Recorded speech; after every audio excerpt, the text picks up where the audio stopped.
Hello everybody, keeping it going for my Algebra 2 students getting ready for the exam on exponential functions.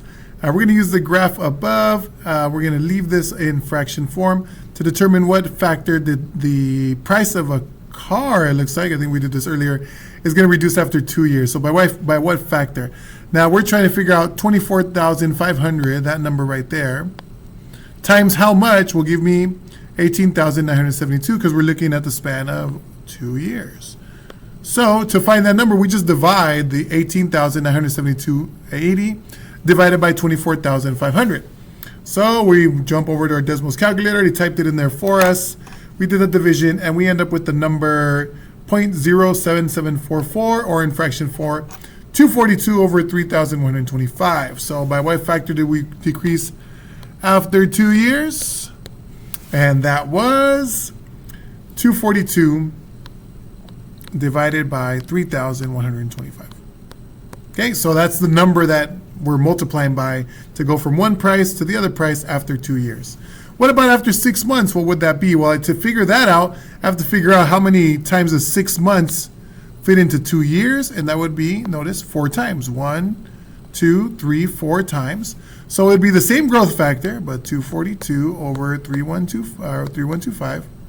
But since 6 months fits 4 times in the 2 years, that would be 1 over 4. That would be the growth factor over 6 months.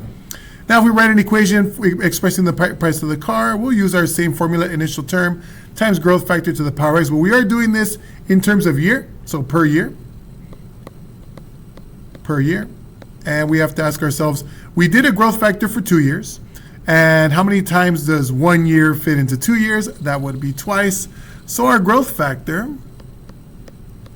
would be the same as what we just got, except that we have to take into account that we're doing 1 year. So that's going to be 242 over 3,125 to the power of 1 over 2, because 1 year fits twice into 2 years. So 1 over 2.